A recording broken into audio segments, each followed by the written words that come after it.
Explosive teaching and powerful prayer combined. Live with Pastor Sam Adeosun. It's time for Prayer Life with Pastor Sam Adeosun. Praise the Lord. Hallelujah. Ẹ jẹ́ a gbàdúrà. Ọlọ́run wa wá yìn orúkọ yín lẹ́ẹ̀kan sí fún oore ọ̀fẹ́ ìtẹ́ fún wa. Oore ọ̀fẹ́ ọ̀sẹ̀ẹ̀sẹ̀. Oore ọ̀fẹ́ ojoojúmọ́. Ìgbà míì gan tún rí oore ọ̀fẹ́ oṣooṣù, oore ọ̀fẹ́ ọdọọdún. Dúpẹ́ lọ́wọ́ yín torí pé a jẹ́ alààyè ọkàn. Torí pé a jẹ́ alààyè ọkàn. Òun la ṣe ń gbóhùn ara wa. Bàbá Olúwa ẹ gbà ọpẹ́ wa. Níbikíbi tẹ́ ti ń gbóhùn mi lọ́wọ́lọ́wọ́ báyìí lórúkọ Jésù Kristi. Ẹ̀mí Ọlọ́run láti òkè wá lórúkọ Jésù Kristi yóò dé ọ̀dọ̀ yín. Ẹ̀yin mọ́ ni mò ń sọ̀rọ̀ ẹ̀. Mo ní bí ẹ ti ń gbàdúrà. A bá iṣẹ́ ìránṣẹ́ mi mọ́ pàdé tí Ọlọ́run yóò rán ìsìn sí yín lórúkọ Jésù Kristi. Lónìí ẹ ò ní ìdí láti yìn Ọlọ́run. Ògo ni fọ́nà lókè ọ̀run ní orúkọ Jésù Kristi Olúwa wa. Àmín. Tọ́ ẹ̀yin ọmọ Ọlọ́run. A dúpẹ́ lọ́wọ́ Ọlọ́run fún àǹfààní míì èyí tí Ọlọ́run fún wa. Àǹfààní ni o. Rí ibi tí mo ti máa ń sábà bẹ̀rẹ̀ àdúrà mi nìyẹn. A jí lójúmọ́ lọ mo gbé fún àǹfààní o pé mo tún jí alààyè ọkàn lónìí. Rí tí ṣẹ́ni téèyàn bá rí gbà lọ́fẹ̀ẹ́ kò ní mọ iye ẹ̀. Ẹni téèyàn ò lágùn fún kò sunkún lé lórí. Tán bá fún ó lè sọnù. Bẹ́ẹ̀ náà ni oore ọ̀fẹ́ tí ọ̀pọ̀lọpọ̀ wá rí gbà lọ́wọ́ Ọlọ́run. Ṣé rí àwọn tó ti já sí àgàmọ́ ara tẹ́lẹ̀ tí wọ́n ti oh God tó jẹ́ pé Ọlọ́run kan mọ̀ọ́mọ̀ ṣàánú wọn náà ṣe rúlà ẹnu wọn lọ́rọ̀ ti dùn. Wọ́n lè ṣàlàyé fún wa pé àǹfààní táyé lọ́wọ́lọ́wọ́ báyìí yóò tù ní lára. Mo gbàdúrà ní wọnú ìnira lọ lórúkọ Jésù. Ẹ dákun ẹ fetí sí àwọn ìfilọ̀ bíi méjì mẹ́ta tí mo ní. Ẹ jọ̀ọ́ àwọn ìfilọ̀ yìí ṣe pàtàkì o. Ó sì wù mí fún àwọn tí ò bá yé dáadáa, àwọn tó bá yé ẹ jọ̀ọ́ ẹ bá ń sọ fún wọn. Ìfilọ̀ àkọ́kọ́ ni pé bí ògo ti ń jẹ́ ti Ọlọ́run, Abrahamic covenant wa ọdún yìí, bí ògo ti ń jẹ́ ti Ọlọ́run, orí Mercy Gate Radio òun láti máa ṣe. Ó dàbí pé ètò ta ní tẹ́lẹ̀ máa sọ díẹ̀ fún wa tí ó fi yí padà. Mo bá chairman fire conference wa a jọ sọ̀rọ̀ ní nǹkan bí ọjọ́ méjì sẹ́yìn nígbà tá a wo ìbò ń pè ní pros and cons. Àwa rí i pé màá sọ díẹ̀ fún wa tá a fi arrive lórí decision yẹn. Mo dẹ̀ ti sọ fún wọn wá bá wa bẹ àwọn fire conference committee torí pé lẹ́yìn ìpàdé la tó ṣèpàdé mi.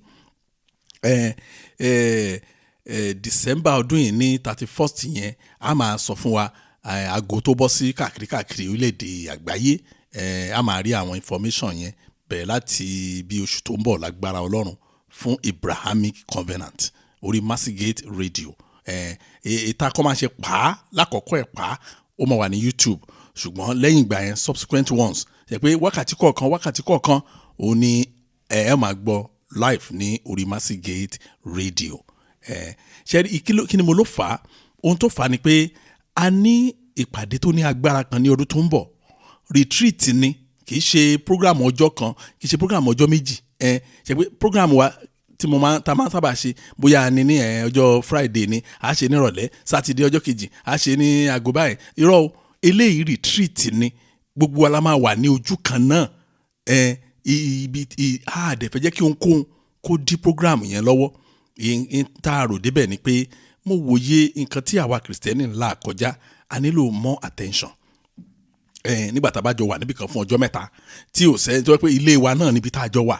Ẹ rí i pé ẹni tí ò bá rí tiẹ̀ ṣe a jẹ́ pé kò clean ilé ẹ̀ dáadáa.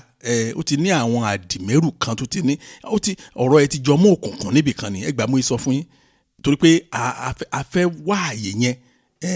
Ṣùgbọ́n ó máa ná wa ní owó kékeré o. Ó ṣe pàtàkì o torí pé àwa kọ́ la ní ilé tí gbogbo wa máa sùn. Àdẹ̀ lóko tó yẹ pé a ti gbin oúnjẹ tí gbogbo wa máa jẹ. So à ń láti àwọn committee wa wọ́n ti ń ṣiṣẹ́ yẹn báyà ti fẹ́ tó oṣù mẹ́ta kọ́ bíi mẹ́rin tí wọ́n ti ń lọ káàkiri láti lọ wo àwọn kan lọ ń ṣe inspection ibi tá a lè lò. Wọ́n dẹ̀ ṣe gbogbo ẹjọ́ àwọn tó wo ẹ̀ ò gani lára tó wo ẹ̀ ò nira.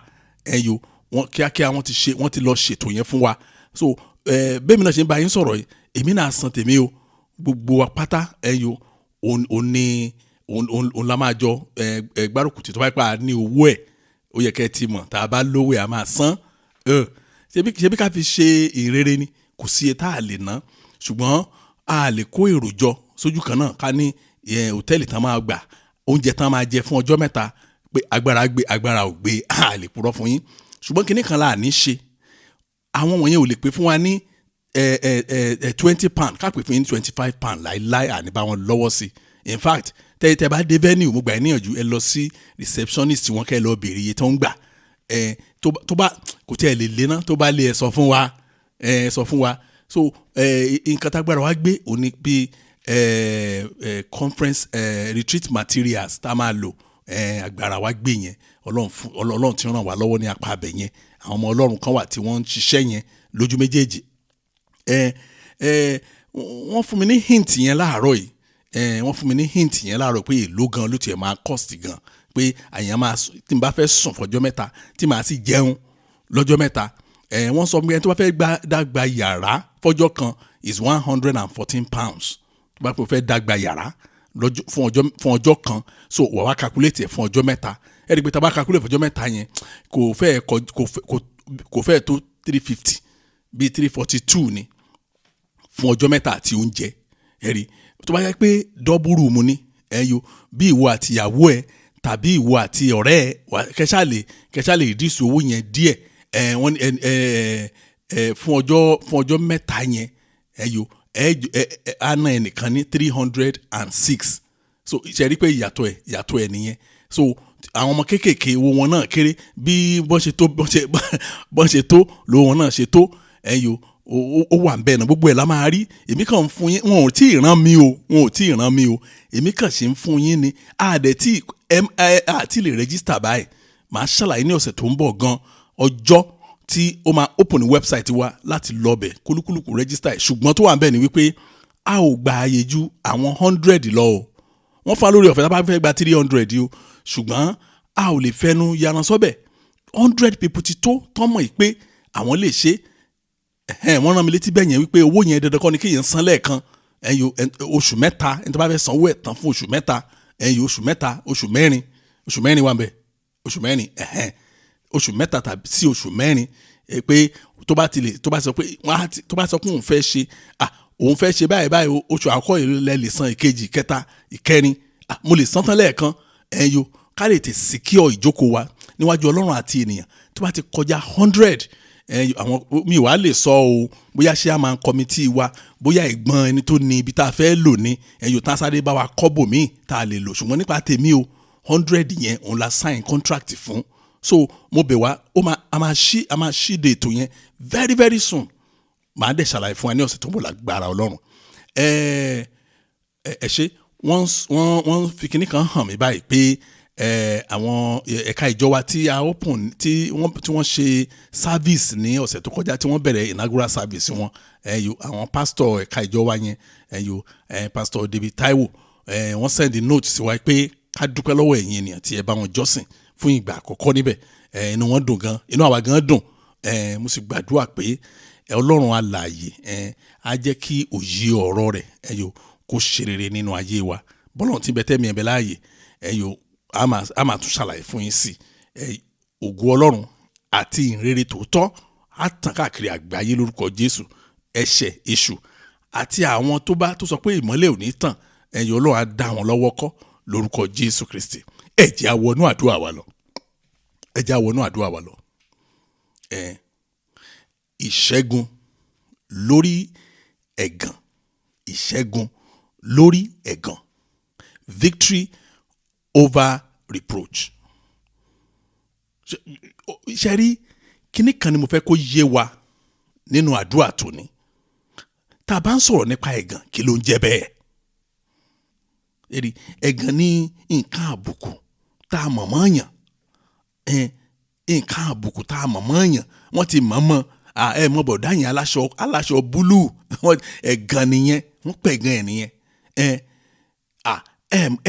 mọ̀ dádì yẹn tó máa ń gbé abọ́ bàbá yẹn agbádá tá gbé abọ́ tá máa ra bírí àtẹ̀wà láràárọ̀ ẹ̀gàn nìyẹn kí ló ń fa ẹ̀gàn ẹ̀gún ló ń fa ẹ̀gàn bẹ́ẹ̀ ni mo sọ fún yín tó máa sọ pé ẹ̀gàn wọ́n pẹ̀gàn èèyàn tí ẹ̀gún ò bá sí nínú ayé ènìyàn ẹ̀gàn ò lè farahàn ẹ̀rí tí wọ́n gbọ́ pé ó dàbí family kan tí wọ́n ń sọ̀rọ̀ wọn fún mi wọ́n ní kò sẹ́ni tó kọjá 49 rí àǹtí yẹn ní tóun ti gbọ́njú pé òun mọ̀ pé òkú náà ń sin bí o ní family wọn kò sẹ́ni tó wọ 50 ó bá ṣe 49 báyìí òun gan ti rẹ́dì ẹ̀gún kan ti wà níbẹ̀ yẹn nìyẹn so tó máa wá rí fáàsì family àwọn family kò gbọdọ̀ pé 50 ẹ̀rí ọ̀rọ̀ wọn ti wá dẹ̀gàn ó ti dẹ̀gàn mọ́ wọn lára mo gbàdúrà gbogbo ẹ̀gàn tó bá wà nú ayé gbogbo etí tó ń gbọ́ mi ní orúkọ Jésù Kristi lónìí ní Ọlọ́run á dáná sun pátápátá lórúkọ Jésù Kristi ẹ̀rí ibi tá ti bẹ̀rẹ̀ gangan nìyẹn ẹ wo mo ń ka bíbélì ìjọ kan mo á rí onísáàmù ó sọ kinní kan ṣùgbọ́n ó sọ in error bẹ́ẹ̀ ni mo sọ fún jẹ́ pé mo máa sọ fún abẹ́tà fẹ́ ka bíbélì ta ló sọ̀rọ̀ ta la sọ sí ìgbà wo ni wọ́n sọ kí ni àwọn tó sọ sí yẹn kí ni ète tán fi sọ fún wọn gbogbo ẹ̀ la gbọ́dọ̀ mọ̀ ká tó máa ka báìbù ọ̀ẹ́s a kàn máa gbé gbági ni ó dàbí oníwàásù ní gbogbo àìnú ayé asán ni rọ́ o asán ni fún òun nǹkan tó ń tọ́ àti sọ nìyẹn kì í ṣe asán ni fún gbogbo ènìyàn ẹni tó bá fẹ́ claim ẹ̀ pé ayé asán ni fóun ó lè pàṣán mi ní problem pẹ̀lú ẹni yẹn ṣùgbọ́n tẹ́ ẹ bá farabalẹ̀ wo ìgbé ayé oníwàásù dáadáa ẹ̀rí orí ọlá yẹn jẹ́ ó jẹ́ yàmàyàmà ó jẹ́ yàfùnyàfùn ó jẹ́ njẹkújẹ ohun gbogbo wa rí ayé wa ní asán kòrò bóun perspective tóun fi rí ayé nìyẹn òun ló ń ṣàlàyé ńbẹ̀ yẹn kò sọ pé ayé yẹn apasán tàbí asán ní gbogbo nǹkan tó bá ṣẹlẹ̀ no ẹ má miss kóòtù bíbélì bẹ́ẹ̀ náà ló ní sáàmù yìí ṣe kinní kan ẹ̀rọ ni ṣùgbọ́n kì í ṣe ẹ̀rọ yẹn mo fẹ́ ṣe iṣẹ́ lé lórí lẹ́yìn tó mi ṣe bible study ọ̀rọ̀ tí mo rí mú jáde níbẹ̀ òun mo fẹ́ ká gbàdúrà lé lórí Psalm 69 verse 7 and 8 Psalm 69 verse 7 and verse 8 ẹ̀gbọ́n ní sáàmù ni ó ní nítorí rẹ ni mo ṣe ń ru ẹ̀gàn ìtìjú sì bo ojú mi rẹ tó ń sọ yẹn Ọlọ́run ló ń bá wí lóní sáàmù yẹn ń bá wí nígbà yẹn ẹ̀yin torí pé ó ní làálàá ó ní wàhálà ó sọ ìgbàgbọ́ ẹ̀ ni pé torí orúkọ Jésù ó ní òun ṣe irọ́ ìdààmú tó rí ọ̀tá ọ̀fẹ́ kó dìde ni ẹ̀rí ọba Sọ́ọ̀lù ìgbàgbọ́ ọba Sọ́ọ̀lù ni pé ọmọ ló máa jọba lẹ́yìn òun náà wá dín náà ni wọ́n ti ọ̀dín ọmọ ẹlòmíì a máa pa ni o òun tí ìdààmú yẹn ó ń sákiri ní gbogbo ìgbé ayé ẹ̀ àfìgbà tí ọ̀tá ẹ̀ tó fi ṣẹ́kù kọ́kẹ́ tó balẹ̀ so nínú ìgbà ìdààmú yẹn ló wá ìgbàgbọ́ ẹ̀ ní kó wá ní nítorí bí ọ̀pọ̀lọpọ̀ wa náà ṣe ń ṣe nìyẹn Ọlọ́run kà sẹ́ṣẹ̀ fún wa o nígbà tá a bá wà nínú ìdààmú náà gbẹ̀tẹ̀ tí wàhálà ti pọ̀ jù kí ló dé ẹ̀rí ẹlòmíà fẹ́ gbàdúrà wọn fi kanra gbà kí ló dé Ọlọ́run ẹ̀ẹ́dẹ̀ ṣàánú ṣe bọ́lẹ̀ Ọlọ́run kì í karú nǹkan mẹ́rin sí ẹ̀ṣẹ̀ sí wa lọ́rùn ẹ̀rọ akàn náà pé yá dẹ̀ mọ́ ìṣòro wa tó bá dẹ̀ mọ́ ìṣòro wa ní ẹlòmíì ò ní bọ́nú ìṣòro ẹ̀ ní nǹkan tó fẹ́ nu ẹ̀ sọ́rí bẹ́ẹ̀ ni ó ní nítorí rẹ ni mo ṣe ń ru ẹ̀gàn ìtìjú sì bò mí ó ní mo jẹ́ àjèjì sí àwọn arákùnrin mi àlejò sí àwọn arákùnrin ìyá mi mo sọ fún wa mo ní mi ò ṣiṣẹ́ lórí yẹn àṣẹ bible study ṣùgbọ́n ọ̀rọ̀ tí mo rí níbẹ̀ tó sọ ó apply sí àwọn tí ẹ̀gàn bá wà nínú ayé wọn ẹ̀rí Ọlọ́run mi ò ẹ̀gàn máa ń sọ̀yàn di yẹpẹrẹ ẹ̀gàn á dẹ̀ sọ̀yàn di yẹpẹrẹ láàrin àwùjọ alágbára wa dọ̀lẹ́ àwò rẹ̀ ń gbà mí á bú sẹ́kún àbáwọn èèyàn kọ́ máa sọ àwọn kan lẹ́ni fún yín nínú àdúrà ẹ̀ mo lè fẹ́ kẹ́ ẹ mú àdúrà ẹ̀ kẹ́ ẹ mú lọ́kùnkúndùn á sọ fún Ọlọ́run Jésù Olúwa ẹ wẹ́ ẹ̀gàn kúrò nínú ayé mi kí n lè di òpó pàtàkì nínú ẹbí mi mo kákọ̀tì ẹ̀kọ́ gbà bẹ́ẹ̀ yẹn ná oh Lord, wash away reproach from my life so I will become an important pillar in my family. Jésù Olúwa ẹ wẹ́ ẹ̀gàn kúrò nínú ayé mi kí n lè di òpó pàtàkì nínú ẹbí mi ẹ jẹ́ á gbàdúrà ní orúkọ Jésù Ọlọ́run ayérayé mo gbàdúrà Olúwa ẹ wẹ́ ẹ̀gàn kúrò nínú ayé mi Olúwa ẹ wẹ́ ẹ̀gàn kúrò nínú ayé mi kí n lè di òpó pàtàkì nínú ìdílé mi ẹ wẹ́ àwọn ọmọ mi dáadáa Ọlọ́run wa ẹ bẹ̀ wọ́n wò lónìí ẹ wẹ́ ẹ̀gàn kúrò nínú ayé àwọn ọmọ mi ẹ wẹ́ ẹ̀gàn kúrò nínú ayé aya mi ẹ wẹ́ ẹ̀gàn kúrò nínú ayé ọkọ mi ẹ wẹ́ ẹ̀gàn kúrò nínú ìdílé mi ẹ wẹ́ ẹ̀gàn kúrò nínú iṣẹ́ mi bẹ́ẹ̀ ṣe máa gbàdúrà nìyẹn ẹ pín kárí torí nínú ìdáhùn àdúrà yín fún àwọn ìdílé yín ìdáhùn àdúrà tí yín náà ti yọ ń bẹ̀ ẹ̀gbọ́n kí ni adùn ènìyàn nígbà tí ẹ̀gàn kò nu ayé ṣùgbọ́n ẹ̀gàn wà nu ayé àwọn ọmọ ẹ̀ kò sí mí nínú ẹ̀mọ́ nìyẹn. Ọlọ́run ayérayé o ẹ̀wọ̀ ẹ̀gàn kúrò nínú ayé mi kí n lè di òpó pàtàkì nínú ẹbí mi. Gbọ́ àdúrà. Jésù Kristi Olúwa wa. Ẹ rí i pé ńgbà tí mo pe àdúrà yẹn mo dárúkọ ẹbí sí, ó dẹ̀ wà important ni. Bẹ́ẹ̀ ni mo sọ fún yín. Ó dà ẹ jẹ́ kí n sọ nǹkan fún yín nípa family.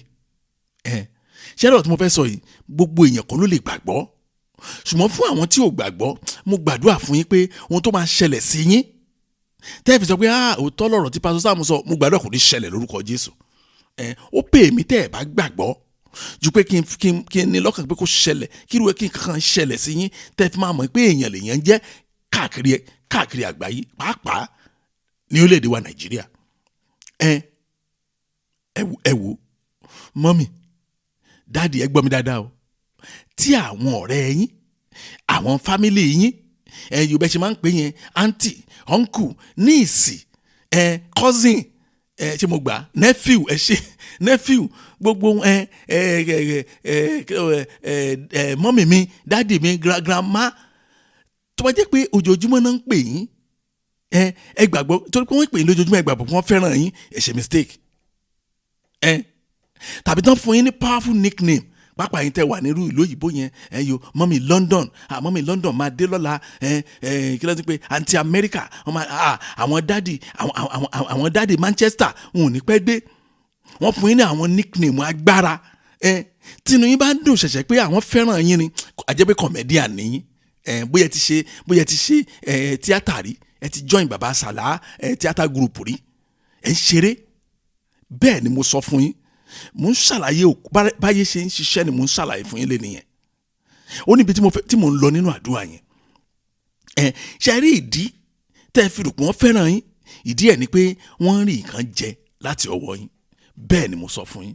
Mo gbàdúrà ẹ ò ní ní ìfàsẹ́yìn. Mo gbàdúrà bọ́lọ́run ti bẹ tẹ́mi ẹbẹ láàyè ọmọ ẹlẹ́ran yín kò ní dọmọ eléegun lórúkọ Jésù. Ìgbà yẹn lẹ́ máa mọ nǹkan tán pè ní èèyàn ẹ máa shock beyond marrow. Okoro mo sọ fún yín yẹn o. A ti interview àwọn èèyàn over and over again. Òótọ́ ni. Ṣé ti fẹ́ gbọ́ ọ̀tọ́? Ó ṣẹlẹ̀ sẹ́mi tí mo bá yín sọ̀rọ̀ náà. Tí mi ò gbàgbọ́ láyé. So tẹ́ bá rẹ́ nìkan tó bá wà skeptic màá ní well àwa náà ti wà skeptic rí. So a ò mọ̀. Ìgbà yẹn lẹ́ẹ̀kan máa kàn rí ó lè jẹ́ few people bí ẹnìkan ìgbà àwọn Yorùbá pòwe wọ́n ní kò lè burúburú kó má kẹ́ ẹnìkan mọ́ ni ẹni tó máa kò mọ́ ni láàmú. Ìyẹn ló máa ń sábà ṣẹlẹ̀. Bẹ́ẹ̀ ni mo sọ fún yín. Ó dàbí kan tí mọ́mì kan sọ fún mi wọ́n láwọn ni first born. Ẹ má bínú pé ọ̀rọ̀ mi pọ̀, mo sọ fún yín ìdí tí ọ̀rọ̀ mi máa ń pọ̀ ní wípé kẹ́ ẹ lè mọ bẹ́ẹ̀ ṣe máa dágbàdúà. Mi ò gbàgbọ́ pé kẹ́ ẹ máa wá contractor aládùá kiri o ẹ̀ ń waste owó yín ni o.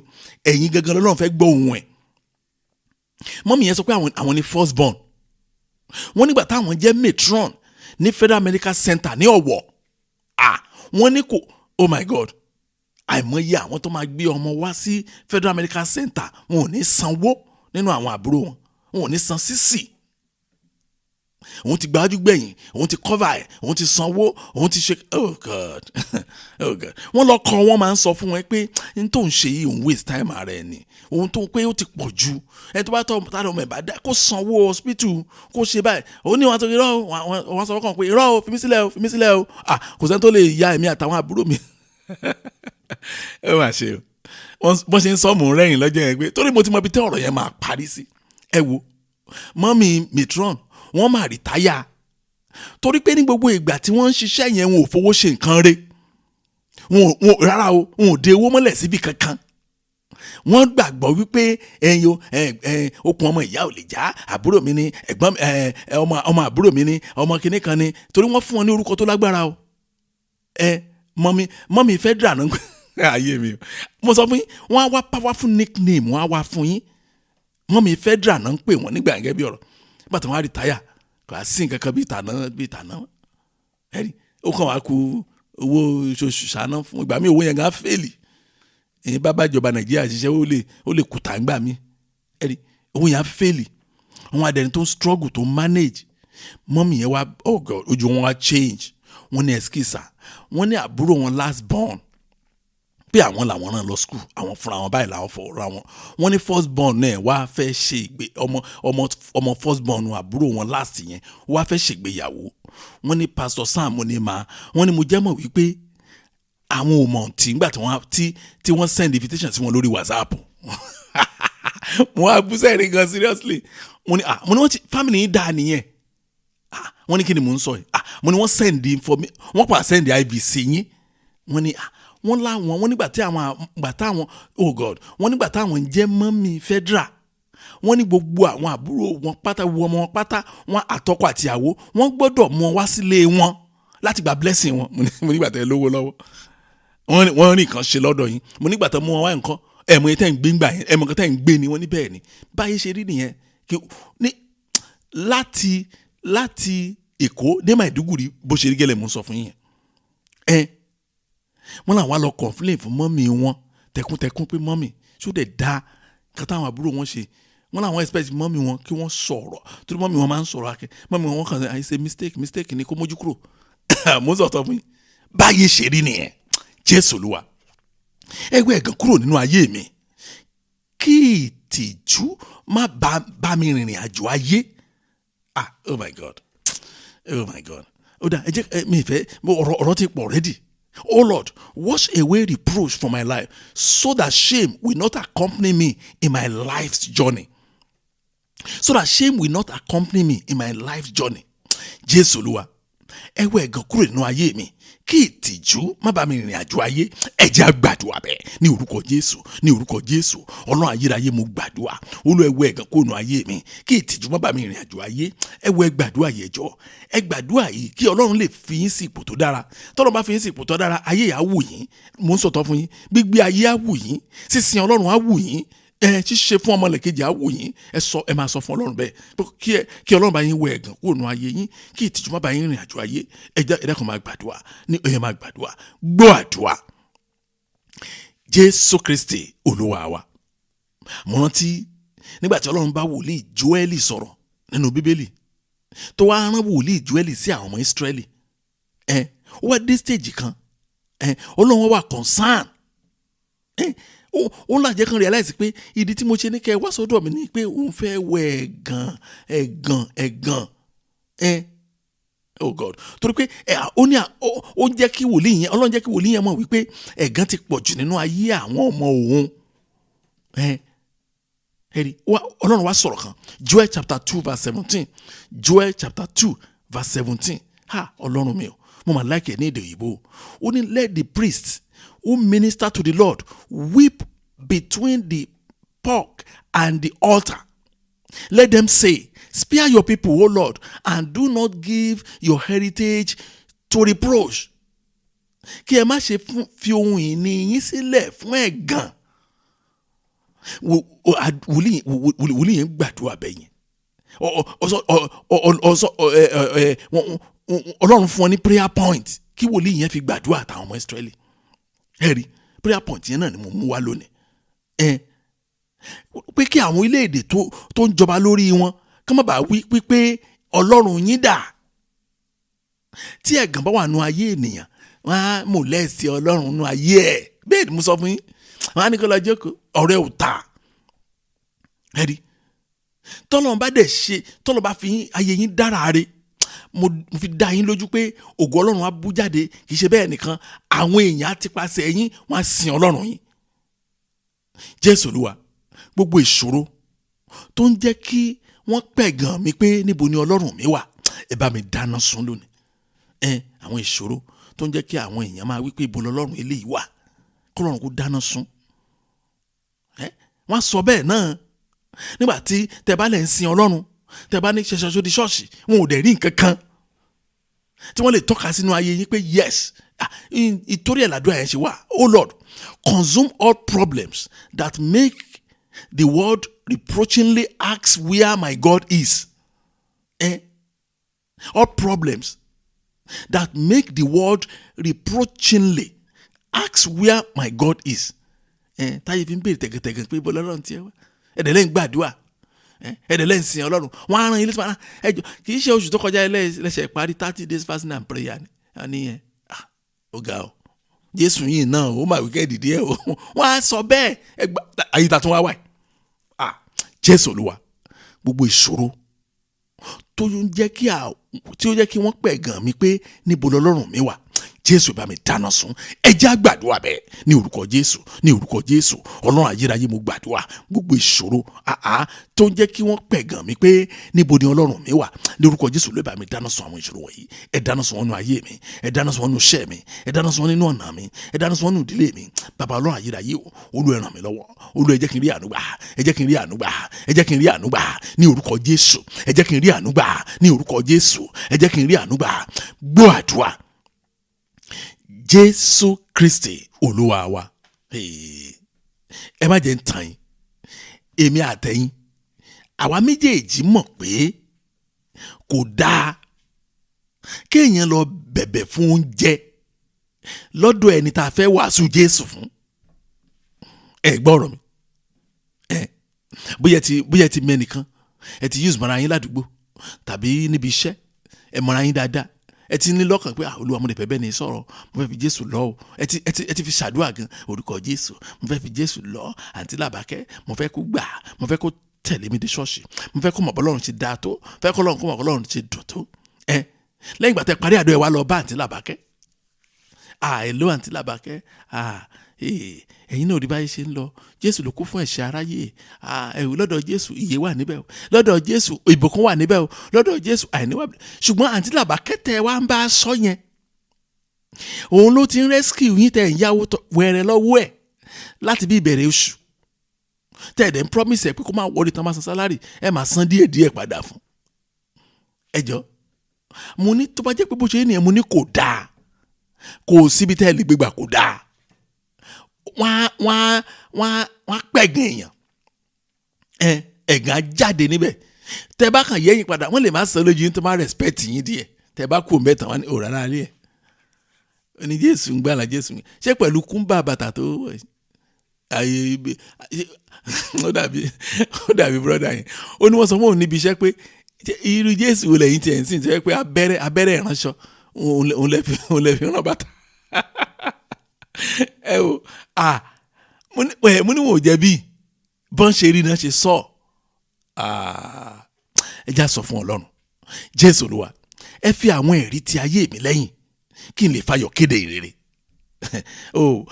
má gbàdúrà yẹn dáadáa o torí gbà míì ṣe rí testimony èèyàn ó ti tó wàásù Jésù ẹgbàá mo yìí sọ fún yín wọ́n á kàn dé ni wọ́n ní kí ló dé ṣẹlẹ̀ òun níṣòro báyọ̀ ní mo sọ fún ẹ àwọn èèyàn ọ̀rọ̀ àwọn tó bá ṣẹlẹ̀ sí wọ́n máa gbà pẹ̀lú mo yẹn ń sọ̀rọ̀ yẹn wọ́n á ṣe mo sọ fún ẹ bí ọ̀nà ṣọ́ọ̀ṣì tẹ̀ ń lọ yẹn kò sí yẹn kan bẹ́ẹ̀ ẹ wo ìjọ tí mo ti ń ṣe báyìí ẹ rí ayé mi ti dá yìí náà ṣáà rí visible to you ẹ wo chances wà yìí pé èèyàn gẹ́nu rẹ níbẹ̀ sọ́dọ̀ Jésù oh Lord back me with testimonies so I can preach the gospel joyfully back me with testimonies so I can preach the gospel joyfully tayọ̀ tẹ̀rín Jésù Olúwa ẹ fi àwọn ẹ̀rí ti ayé mi lẹ́yìn kí n lè fayọ̀ kéde ìrere ẹ jẹ́ á gbàdúrà bẹ́ẹ̀ ní orúkọ Jésù ní orúkọ Jésù Ọlọ́run ayérayé mo gbàdúrà Olúwa ẹ fi àwọn ẹ̀rí ẹ fi ti ayé mi lẹ́yìn kí n lè fi tayọ̀ kéde ìrere kí n lè máa kéde ìrere pẹ̀lú ayọ̀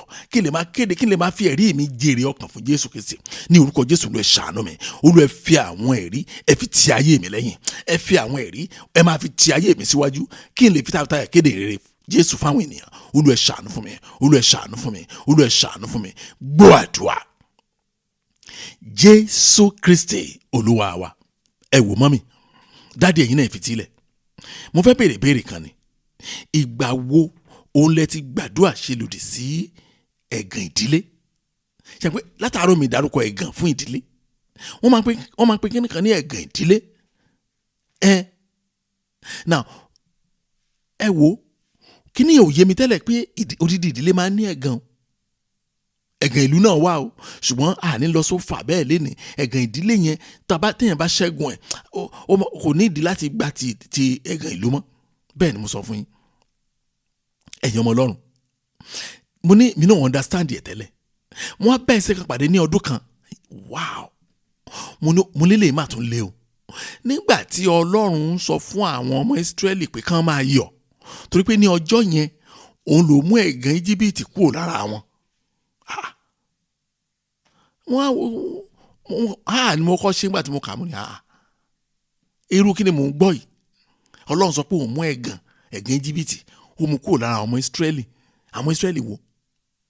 Torí pé òye ti yé mi tẹ́lẹ̀ wípé àwọn ọmọ Ísírẹ́lì tí Ọlọ́run bá sọ̀rọ̀ yẹn wọn ò mọ ibi tán ń pè ní Íjíbítì, wọn ò bí wọn sí Íjíbítì àtọ́. Ísírẹ́lì ti gbọ̀rẹ̀gẹ̀jìgẹ̀ tán ní ilẹ̀ ìlérí kan tó bẹ̀rẹ̀ sí bí ìran yẹn. So àwọn baba ńlá wọn tí ẹ̀gàn ẹrú tó wà nú ayé wọn, so ẹ̀gàn yẹn ó ń lọ bẹ́ẹ̀ àtàwọn tó bí sínú òmìnira ẹ̀gàn yẹn wà nú ayé wọn. Ṣé ẹgbọ́n ṣòwò ni máa fi pè wọ́n àti bí ìran baba ńlá kú baba yẹn ṣe bí slave ni wọ́n nílùú wa kí ni ó yẹ ká rí inú ìwé tán à ń lò wọ́n bí omi òjò. Ọlọ́run wa sọ pé ó ní ẹ jẹ́ ká kà Joshua chapter 5 verse 9. Joshua chapter 5 verse 9. Bíbélì wípé nígbà náà ni Olúwa wí fún Joshua pé ní òní ni mo yí ẹ̀gàn Íjíbítì kúrò ní orí yín. Nítorí náà ni a ṣe ń pe orúkọ ibẹ̀ ní Gígálì títí fi di òní yìí. Ọlọ́run kó wọn jọ àwọn ọmọ tí ò mọ Íjíbítì. Àṣẹ ẹ̀gàn Íjíbítì wà lára wọn. Ó ti wá di ẹ̀gàn ìdílé, ó ti di ẹ̀gàn ìran. Bẹ́ẹ̀ náà ló ṣe rí nínú ayé ọ̀pọ̀lọpọ̀. Ṣùgbọ́n ká tó débẹ̀ yẹn ẹ jẹ́ ká kó gbàdúrà yìí náà pé Jésù Olúwa ẹ yí gbogbo ẹ̀gàn ìran mi kúrò lórí mi lórúkọ Jésù. Gbogbo ẹ̀gàn ìran mi. Oh Lord, roll away my generation's reproach in Jesus' name. Gbogbo ẹ̀gàn ìran mi lórúkọ Jésù. Olúwa eré ìdànù kò lórí mi. Ẹ jẹ́ gbàdúrà bẹ́ẹ̀ ní orúkọ Jésù, ní orúkọ Jésù. Ọlọ́run ayérayé mo gbàdúrà. Olúwa gbogbo ẹ̀gàn ìran mi lórúkọ Jésù Kristi. Olúwa eré kò lórí mi lórúkọ Jésù Kristi. Olúwa eré ẹ̀gàn ìran mi kò lórí mi. Olúwa eré ẹ̀gàn ìran mi kò lórí mi. Bàbá Olúwa ṣàánú fún mi. Ẹ̀gàn ìran mi Ọlọ́run ayérayé o. Olúwa eré kò lórí mi. Ẹ̀gàn ìran mi ní orúkọ Jésù Kristi. Olúwa eré kò lórí mi. Ẹ̀gàn ìran mi ní orúkọ Jésù Kristi. Olúwa eré kò lórí mi. Olúwa eré dànù. Olúwa eré dànù. Olúwa eré dànù. Jésù Olúwa eré dànù. Olúwa ṣàánú fún mi. Gbọ́ àdúrà. Jésù Kristi Olúwa wa. Ẹ̀yin ọmọ Ọlọ́run, ǹjẹ́ jẹ́ mọ̀ pé wọ́n ti mọ àwọn ìdílé kan wípé mo sọ lẹ́ẹ̀kan mo ní wọn ò lè ó ní ọdún tán máa ṣẹ́kù dànù. Mọ́mì kan ṣàlàyé fún mi lẹ́nu ọjọ́ mẹ́ta yìí nínú ọ̀sẹ̀ yìí náà ni tí ìbá ṣe Monday á jẹ́ Tuesday. Wọ́n ní ṣọ́ọ̀ṣì yẹn wọ́n dárúkọ ṣọ́ọ̀ṣì yẹn fún mi. Wọ́n ní kò sí pásítọ̀ tán bá gbé wá ṣọ́ọ̀ṣì yẹn òkú ẹ̀ wọ́n máa sìnkú ẹ̀ ṣáà ni. Wọ́n lè tí wọ́n bá sìnkú ẹ̀ bárabàrà báyìí ni. Wọ́n tún sọ̀rọ̀ ṣọ́ọ̀ṣì míì fún mi. Wọ́n ní kò sí o pásítọ̀ bẹ́ẹ̀ á sìnkú ọmọ. Ó ti dẹ̀gàn nínú ayé ìjọ yẹn nìyẹn. Ṣé mo sọ fún yín mo ní ẹ̀gàn ló máa ń bí ẹ̀gàn. Ẹ̀gún kan ti wà níbì kan ó wá di ẹ̀gàn mọ́ wọn lára. Ó ti dànkó wọ́n ti mọ̀ wọ́n sí. Lórúkọ Jésù wọn ò ní mọ̀ yín sí nǹkan burúkú lórúkọ Jésù Kristi. Nínú ìdílé mi wọ́n á ní àwọn gẹ́gẹ́ ti fi ń kọrin. Àkúmọ̀ nínú ẹlòmíràn nínú ìdílé wọn lóbìnrin wọn kì í dúró nílé ọkọ. Wọ́n lóbìnrin wọn kì í dúró nílé ọkọ. Kò sí. Ó dàbí arákùnrin ó ní fámìlì wọn ó ní yàrá àwọn obìnrin ó ní wọn kì í ọkùpá ẹ̀ tó náà mọ̀ pé tó bá ti lọ ń padà bọ̀. Ẹjọ́ sọ̀rọ̀ nìyẹn. Ẹ̀gàn ẹlòmíì ni wípé ní ìdílé wọn ò ní ability kíyàwó dúró lọ́wọ́ wọn. Ṣé náà máa ń dàbí aláìmọ̀ ṣe so wọ́n ti mọ̀ wọ́n sí. Àní àkíní àní ìyàwó mélòó gan ni àwọn dádì yẹn ti bẹ́ẹ̀ bá wọn ta ló tiẹ̀ wọ́n á kà wọ́n tún lose count. Àní 1 2 3 4 5 7 10 12 14 irọ́ ò ti miss ẹ̀ 18 ni àní irọ́ bíi 16 wọn ò ṣáà ní àní irọ́ yẹn wọ́n kàn gbé yẹn wá ṣáà bí ọ̀sẹ̀ kan ṣáà nìyẹn ti lọ àlèkà yẹn mọ́. Oh God, àwa dẹni yẹ̀yẹ́. Ó dàbí ẹnìkan lẹ́jọ́ mẹ́ta wọ́n sọ fún mi wọ́n ní mọ́mì wọn ọkùnrin gbogbo ọmọ wọn mẹ́fà dẹ̀ ní gbogbo wọn. Wọ́n ní ṣùgbọ́n pátá tí wọ́n nínú ayé wọn ni wípé gbogbo wọn pátá ìyàwó wọn ló ń bọ́ wọn, ìyàwó ló ń raṣọ sí wọn lọ́rùn, ìyàwó gbogbo wọn ló ń ṣe bí ọkọ pé wọn ò láṣeyọrí kankan. Ẹ̀gàn ṣé kò ti dẹ̀gàn ó dẹ̀gàn náà ṣe ń sọ yẹn. A sọ fún Ọlọ́run Jésù Olúwa ẹ yí gbogbo ẹ̀gàn ìran mi kúrò lórí mi. Ẹ jẹ́ ká porúkọ Jésù ká gbàdúrà yẹn. Oh Lord, roll away my generation's reproach from my life in Jesus' name. Gbogbo ẹ̀gàn ìrandíran ní orúkọ Jésù lónìí Olúwa ẹ ré kúrò lórí ayé mi. Ẹ jẹ́ á gbàdúrà bẹ́ẹ̀ ní orúkọ Jésù, ní orúkọ Jésù. Ọlọ́run ayérayé mo gbàdúrà gbogbo ẹ̀gàn ìrandíran mi Olúwa ẹ ré kúrò lórí mi. Olúwa ẹ ré dànù, Olúwa ẹ ré dànù, Olúwa ẹ ré dànù, Olúwa ẹ ré dànù. Ẹ̀gàn ìrandíran mi ní orúkọ Jésù sí Olúwa ẹ ré dànù, Olúwa ẹ ré dànù, Olúwa ẹ ré dànù, Olúwa ẹ ré dànù. Ẹ̀gàn ìrandíran mi Olúwa ẹ ré dànù. Gbọ́ àdúrà. Jésù Kristi Olúwa wa. Bá a ṣe gbẹ́nulé àdúrà yẹn, mo dẹ̀ rántí ọ̀rọ̀ tí mọ́mì yẹn sọ fún mi. Wọ́n ní Pastor Sam ní máa. Wọ́n ní mo jẹ́ mọ̀ pé ní gbogbo àwọn ọmọ òbí wọn tí wọ́n nìkan ló yàtọ̀. Mo ní ṣe sí rere, wọ́n ní bẹ́ẹ̀ ni, mo hallelujah. Mo ní kàn bọ̀ mí gbọ́. Wọ́n ní láti ìgbà táwọn wà ní sísí làwọn ti ní òye yẹn. Mo ní òye wo lẹ ní? Wọ́n láwọn kan wo gbogbo fámílì wọn lọ lọ́jọ́ kan, wọ́n láwọn bọ̀ láti skul ni. Àwọn dẹ̀ wo gbogbo fámílì wọn lọ́jọ́ kan, wọ́n rí pé obìnrin ni wọ́n. Wọ́n ní wọ́n rí pé kò sí kankan nínú àwọn ẹ̀gbọ́n wọn tó ṣe wedding. Kò sí kankan nínú àwọn ẹ̀gbọ́n wọn tó ṣe wedding fọ́mọ. Wọ́n gbọ́ àwọn ẹ̀gbọ́n pátá tó jóbìnrin wọ́n gbóyún ni. Gbogbo àwọn ẹ̀gbọ́n pátá tó jọkùnrin wọ́n fún yàn lóyún ni. Mo ní kí lẹ rò débẹ̀, wọ́n láwọn ò tiẹ̀ mọ̀. Àbẹ̀rí mọ́tò onígbéyàwó tó lọ rárá. Wọ́n ní èrò wọn làwọn á bẹ̀rẹ̀ àdúrà pé orúkọ Jésù èmi ò ní gbà o, èmi á ṣe kíní kan o. Mo á ní ṣé ẹ wá ṣe wedding? Wọ́n ní dòní àwọn nìkan làwọn ṣe wedding. Wọ́n ní ṣé mo tún fẹ́ gbọ́ mi? Mo ní kíni? Wọ́n láwọn nìkan làwọn tó ṣe wedding fọmọ wọn. Wọ́n láwọn bíìtì rẹ́kọ̀dì yẹn. Mo ní Ọlọ́run ṣeun. Yẹn ni pé ẹ̀gàn ìran yẹn kò jà wọ́n nìyẹn. Ẹ jẹ́ ká yí àdúrà yẹn padà ká gbàdúrà pé ní orúkọ Jésù Kristi ẹ̀gàn ìran mi ò ní já mi. Jẹ́ ká gbà bẹ́ẹ̀ o, wà important o. Pé ní orúkọ Jésù Kristi ẹ̀gàn ìran mi mo kọ̀ láti òní lọ pé kò ní já mi. Ẹ jẹ́ á gbàdúrà bẹ́ẹ̀ ní orúkọ Jésù, ní orúkọ Jésù. Ọlọ́run ayérayé mo gbàdúrà pé ní orúkọ Jésù Kristi ẹ̀gàn ìran mi ò ní já mi. Lórúkọ Jésù mo gbàdúrà o, ẹ̀gàn ìran mi kò ní já mi. Ẹ̀gàn ìran ìyàwó mi kò ní já. Ẹ̀gàn ìran mi kò ní já àwọn ọmọ mi. Ní orúkọ Jésù Kristi Ọlọ́run á mú mi dúró. Àánú Ọlọ́run yóò ṣiṣẹ́ fún mi. Ní orúkọ Jésù àánú Ọlọ́run yóò ṣiṣẹ́ fún mi. Olúwa ẹ ṣàánú, Olúwa ẹ ṣàánú. Gbọ́ àdúrà. Jésù Kristi Olúwa wa. Bẹ́ẹ̀ ṣe mọ ìṣe mi, mo máa ń try láti fi ọ̀rọ̀ Ọlọ́run kún àdúrà mi.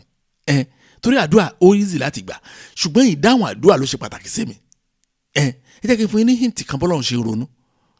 Torí ọ̀pọ̀lọpọ̀ Kristẹni wọ́n máa ń sọ létí mi dáadáa. Wọ́n láwọn ti gbàdúrà, wọ́n ti lórí òkè. Wà lè tó yẹn? Kò lè tó yẹn.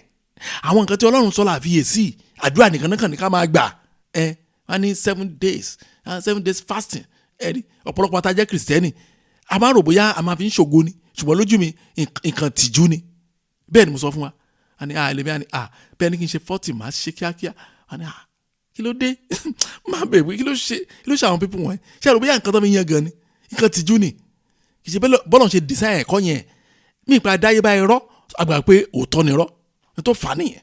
Ṣùgbọ́n ilé mo sọ fún wa táìmù àdúrà mi kí n like Bible study ó máa ń jáde ó máa ń fagídí fà wálẹ̀ ní kí n ṣáà lè ráyè gbàdúrà. Ẹ jẹ́ kí fi kí náà hàn wá ká tó padà sí àdúrà wa. Jeremiah chapter 29 verse 13. Jeremiah 29 verse 13 ọ̀rọ̀ yẹn short. Now ṣùgbọ́n Ọlọ́run ló sọ fún wa. Ó dẹ̀ ká fi ọwọ́ tó lágbára mú ọ̀rọ̀ tí Ọlọ́run bá sọ. Ó ní ẹ̀yin yóò wá mi, ẹ ó sì rí mi nígbà tí ẹ̀yin bá sì fi gbogbo ọkàn yín wá mi.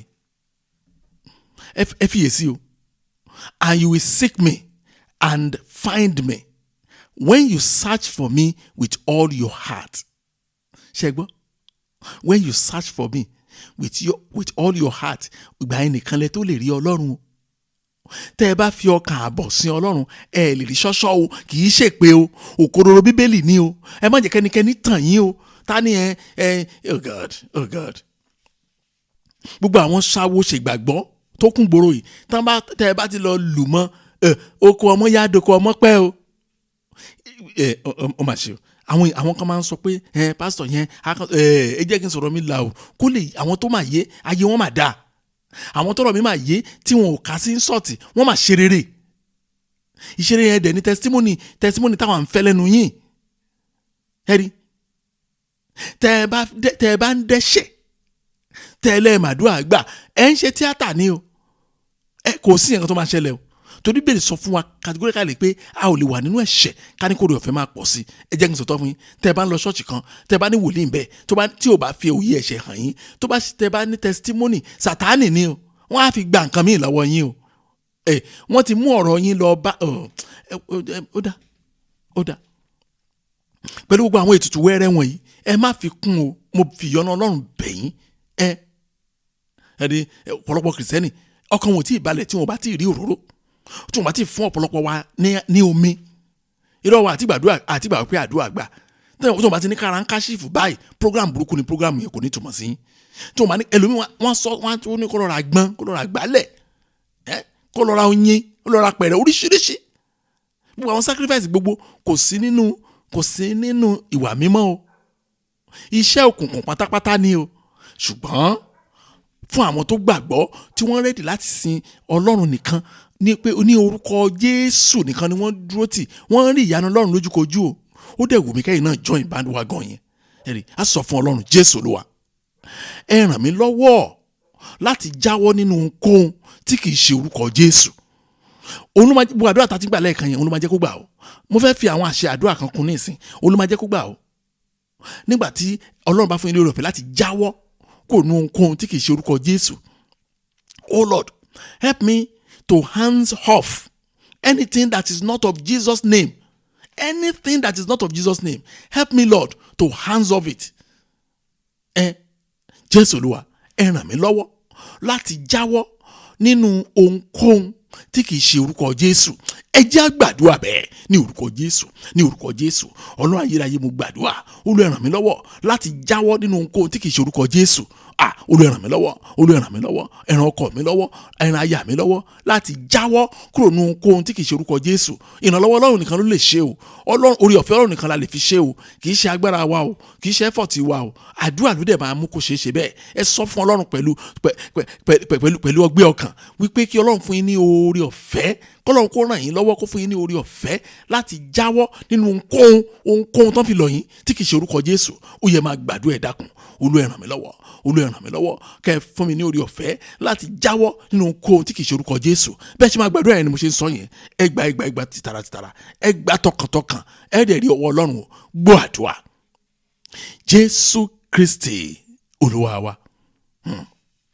Ẹ̀wọ́ èèyàn ọmọ Ọlọ́run, ṣe rí Ọlọ́run wa yìí a máa sọ ayé ènìyàn dọ̀tun, ó máa wù láti sọ ayé ènìyàn dọ̀tun.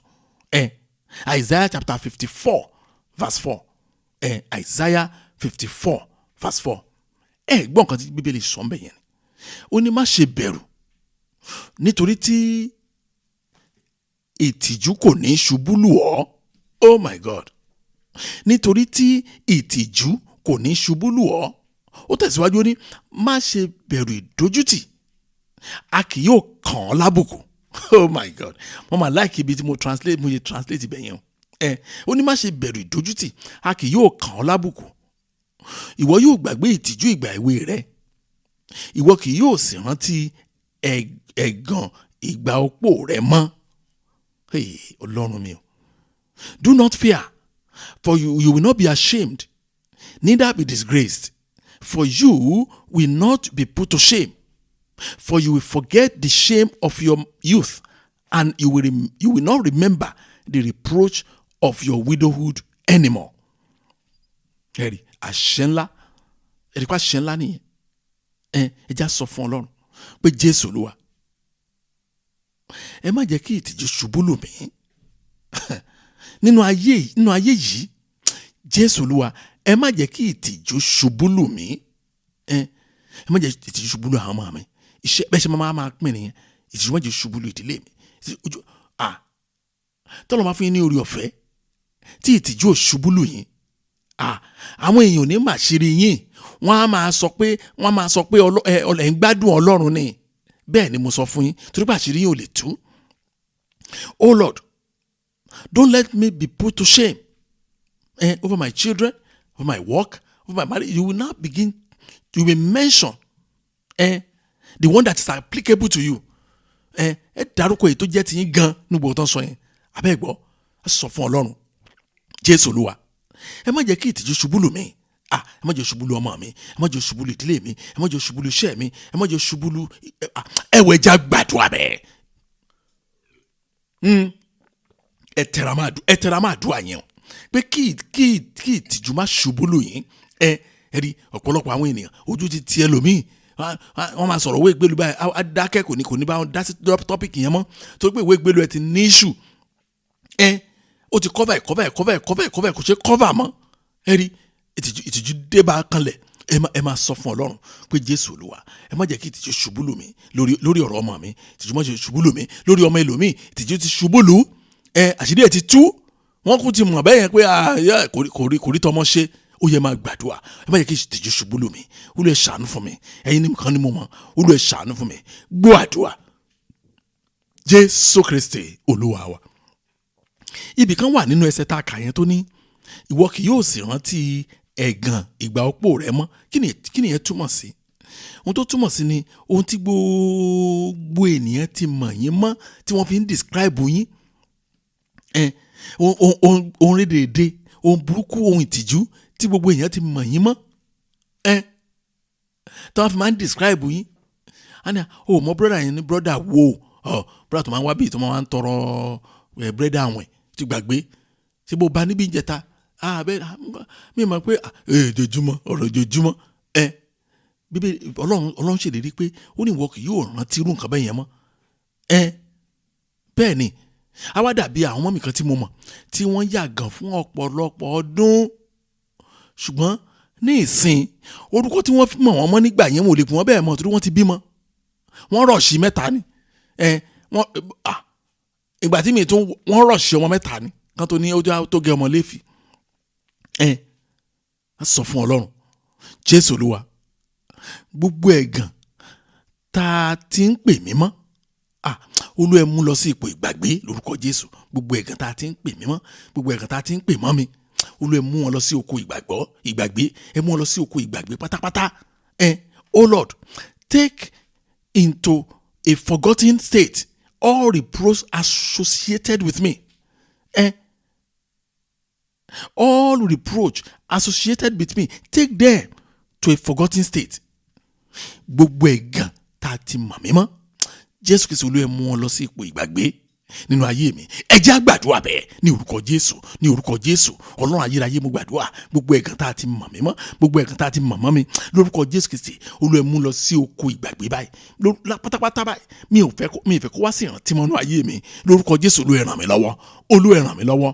Ìrànlọ́wọ́ ni mo bẹ̀bẹ̀ fún o torí pé ẹ̀yin ni Ọlọ́run olùrànlọ́wọ́. Ẹ ti lẹ́ máa ṣe, ẹ ti sọ pé ẹ ní jẹ́ kí ìtìjú ṣubú lù mí. Ẹ ti sọ pé gbogbo àwọn orúkọ burúkú tó ń pè mí tẹ́lẹ̀ yẹn ẹ lẹ́ máa mú lọ sí oko ìgbàgbé.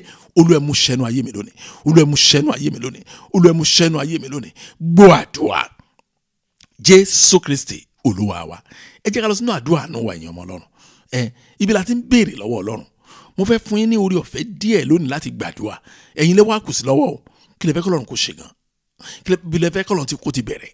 Báwo lẹ fẹ́ k'Ọlọ́run kó ṣe gan? Ó yẹ ẹ má dùn dẹnikẹ́ni. Àdúrà àánú la lọ báyìí. Ó yẹ máa gbàdúrà. Ẹ dákun ẹ máa gbàdúrà. Ẹ máa gbàdúrà. Ẹ tẹra máa dúà yẹn. Ẹ bẹ̀ Ọlọ́run fún orí ọ̀fẹ́. Ẹ bẹ̀ Ọlọ́run fún àánú. Ẹ bẹ̀ Ọlọ́run fún àlùyọ. Ẹ bẹ̀ Ọlọ́run fún ọ̀nà àbáyọ.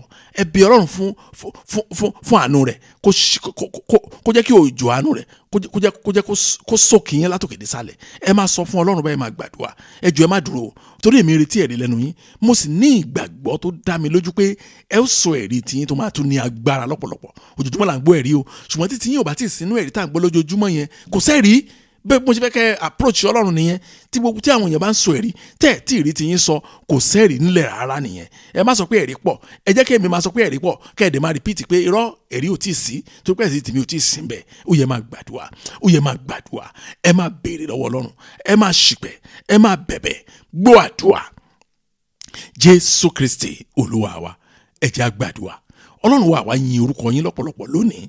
Ọlọ́run Abrahamu, Ọlọ́run Isaki, Ọlọ́run Jacobu, Ọlọ́run tó dá ayé àti ọ̀run, Ọlọ́run tó pera rẹ̀ ní èmi ni. Mo gbàdúrà lórúkọ Jésù lónìí bọ́lọ́run ti ń bẹ tẹ̀mí ẹ̀ ń bẹ láàyè. Gbogbo ẹ̀gún tá a mọ̀ yín mọ́, gbogbo ẹ̀gún tá a mọ̀ mọ́ yín lórúkọ Jésù lónìí Ọlọ́run mú wọn lọ sí oko ìgbàgbé lórúkọ Jésù Kristi. Bọ́lọ́run ti ń bẹ tẹ̀mí ẹ̀ ń bẹ láàyè.